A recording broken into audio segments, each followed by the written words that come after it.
everybody, thanks for joining me today. I have a really cool video planned for us. Today we are doing binding, and I know you might be thinking binding's not that fun, but trust me, it can be. So we're going to do a little bit of a different process with our binding today. A normal binding process, they have you sew the binding onto the front of your quilt, and then you flip it around to the back, and then you're kind of blindly sewing and kind of just hoping that you're catching that back edge.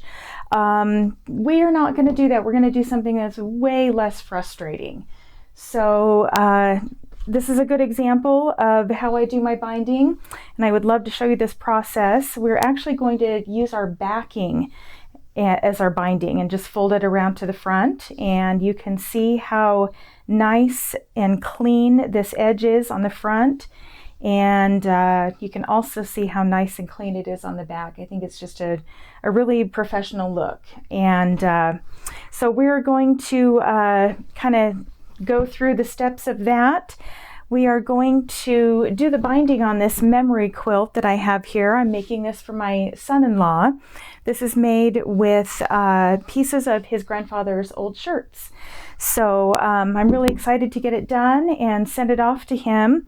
As you can see, our edges are not done. We still have to go around the whole thing and get this all finished up. So I'm going to gather some supplies, and we'll just get into this and see if we can get it finished up. Okay, so the first step of our binding process is that we have to trim our batting and backing. And a normal binding process would have you trim the batting and backing just right flush with your quilt top. We definitely don't want to do it that way because remember we're using our backing to fold over and create our binding. So the only layer that gets cut flush with your quilt top is the batting layer. So in order to do that, we need to get our backing out of the way. So we are just going to fold the backing back completely out of the way, because we definitely don't want to cut into that. If you do happen to cut into your backing, then this process is pretty much all over for you, and you got to do it the regular way. So just fold your backing back so it's out of the way. We got a nice big ruler here and our rotary cutter. So we are just going to basically use our quilt top as our guide and trim our batting just right flush with our quilt top.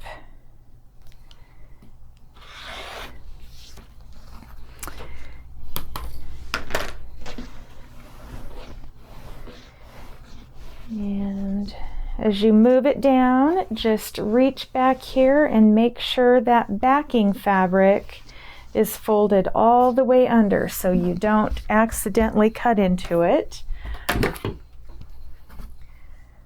So we're just going to continue trimming our batting away here.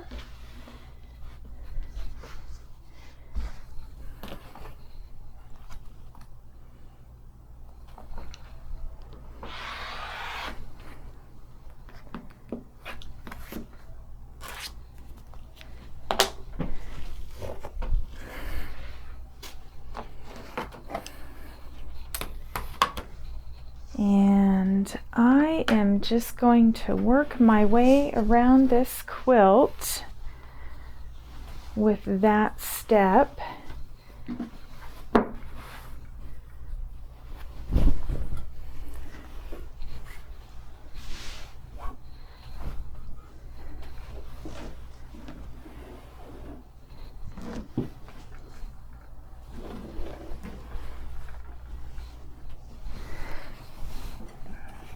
Fold your backing under, and when you're on your quilting process, when you're quilting your whole quilt, I just like to stay about a 1/2 inch, 3/4 of an inch away from the edge of my quilt top with my quilting.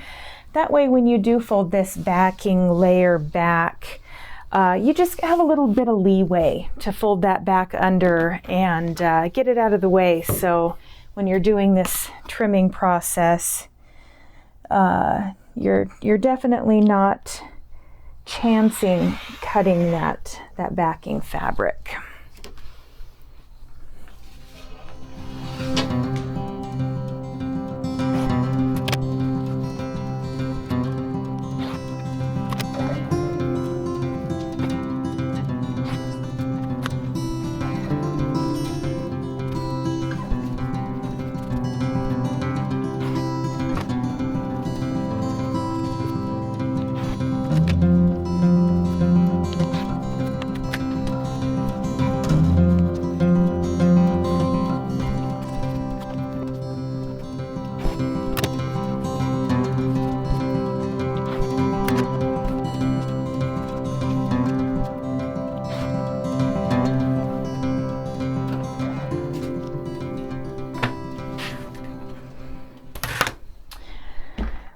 All right, so we got our batting trimmed up right to the edge of our quilt top, and now you can see that we are just left with all of this backing, and it's always good to leave yourself, you know, ample backing to work with here. This is kind of a lot. You really don't need this much. Couple inches is good, just as a rule of thumb. So next tool you're going to need is a basic yardstick, and the reason I use a yardstick is because it is 1 inch wide, and that's exactly the width that I want to cut my backing at. And then we're going to just fold it over and iron it nicely, and so it just lays right up against this front side of the quilt. So we're going to use our yardstick for this next trimming process, and I just kind of butt it right up to the back, or the quilt top and the batting there, and you're just going to trim this 1 inch width off of your backing. Just as easy as that.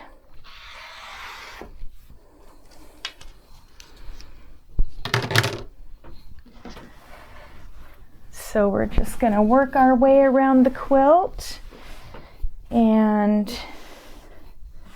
using our yardstick, trim our backing.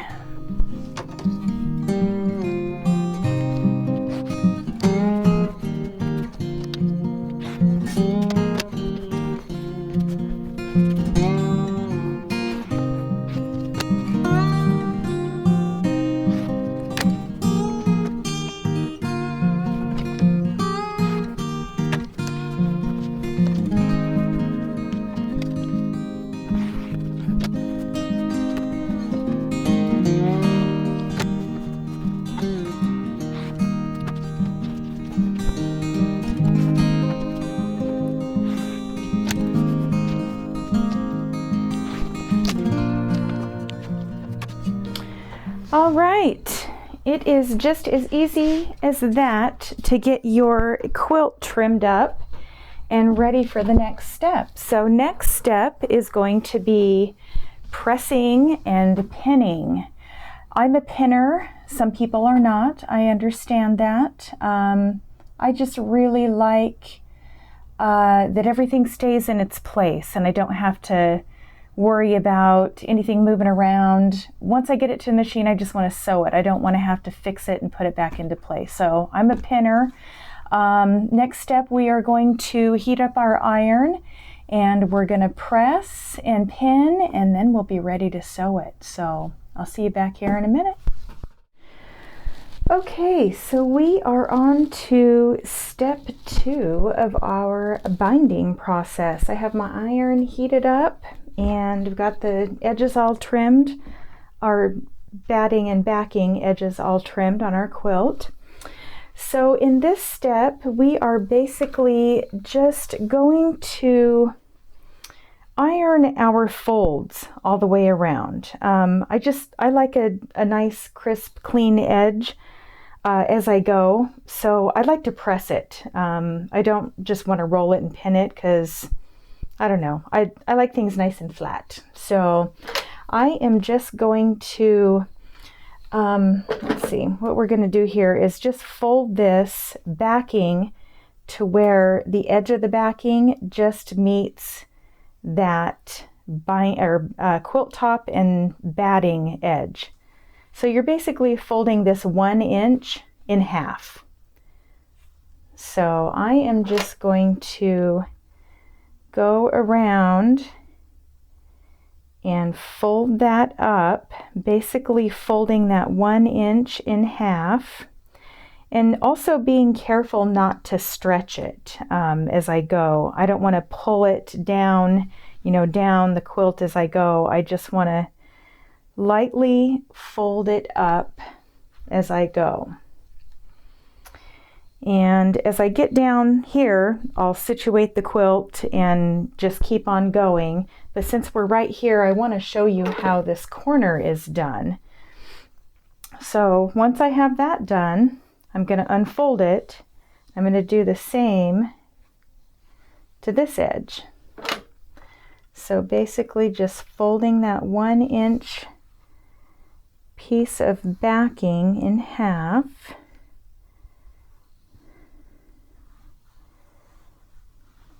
And just give it a nice little press there. All right, so how do we tackle this corner? It's super easy. You're going to fold that in, you're going to fold that in, you're going to fold your corner in like that, and you are just gonna, you're basically just folding that corner kind of at a 90 right on that corner. And just give this a nice little press as it folds over your quilt like that. Now we're gonna do the same to this edge as well. We're just gonna fold that over and see how that makes a nice little mitered corner there.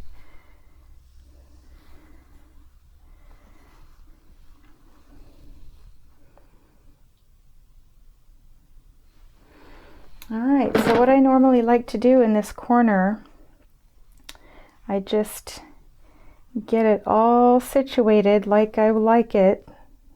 You can see how nicely that corner is laying there. And I like to use these nice big long flower pins. They're not only long, but they've got some flexibility to them. They're nice and bendy, so they're perfect for pinning your binding. I'm just gonna pin right across this corner here and get all of those layers just so it holds together. Sometimes you need a second shot at it. You just want to make sure everything's just right where you want it. And I just go right through all of those layers there. And just kind of stick a pin right in that corner there. So I'm just going to work my way around this whole quilt. I'm going to fold this edge in halfway and press it and fold it right over like that and press it as I go. And as I go, I'm just going to kind of stick a pin in it just so it stays right where I want it to stay.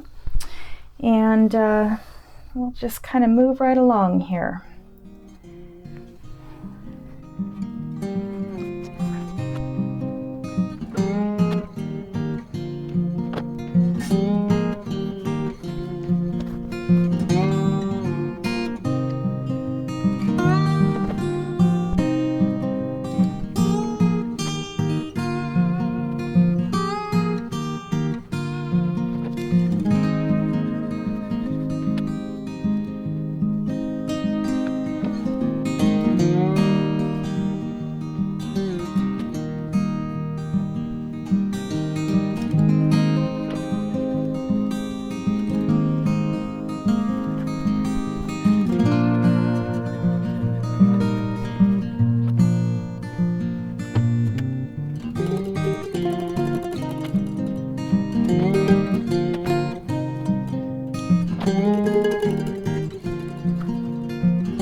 right, so that step is done. We've pressed it, we've pinned it, and now we're ready to sew it. I know that step was a little time consuming, but honestly, I would much rather go through that than wrestle with a long strip of binding and just kind of being frustrated with that whole process. This to me is just way easier. So next step is to sew.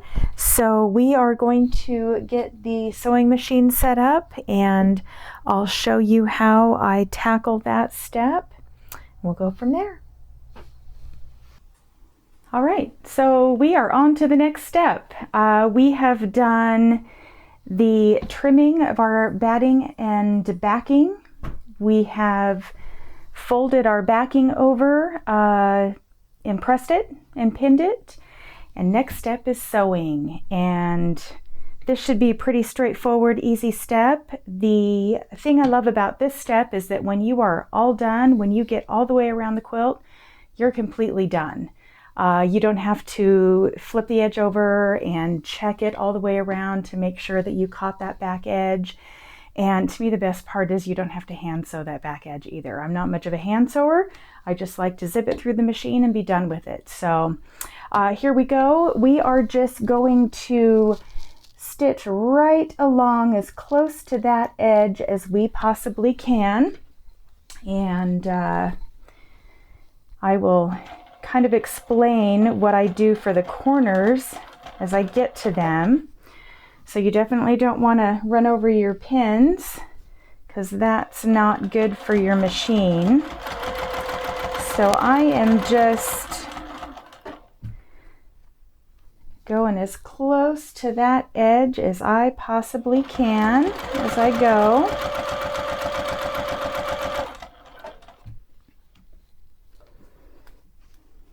You certainly don't have to pin this. I like to pin everything. I'm a little bit neurotic about it, unfortunately. I just like everything to just kind of stay put as I run it through the machine. So this step can certainly be done without pinning.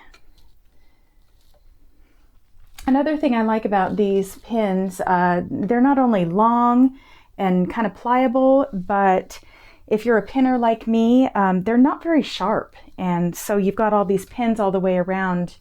If you do get poked, they don't hurt as badly as the other pins. So that's kind of nice. So as I approach the corner, I get right to the point where I think I want to pivot. I'm going to pull out that pin that we stuck right through that corner, and I'm going to go one stitch more than I should. I'm just going to stitch a little bit too far, and then I'm going to back stitch one stitch right to the edge and then pivot. So lift up your presser foot. You've got to kind of gently pivot your whole quilt around here. And your needle is down during this pivot as well. Got to make sure that needle is down. Otherwise you're going to kind of mess it up a little bit. Got to have that needle down when you pivot. So we are just going to continue right along that edge.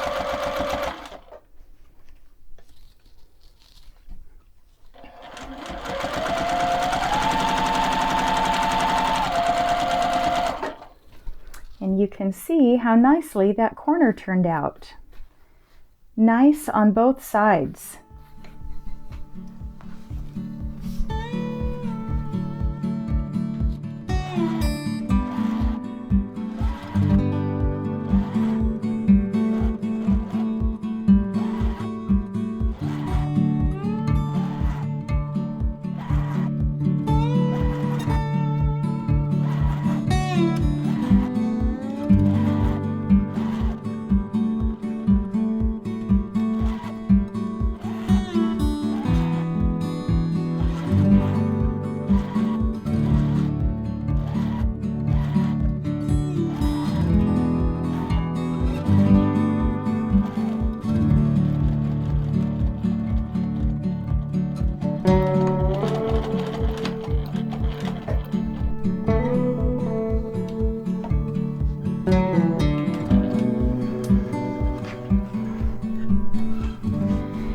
just like that, we are done.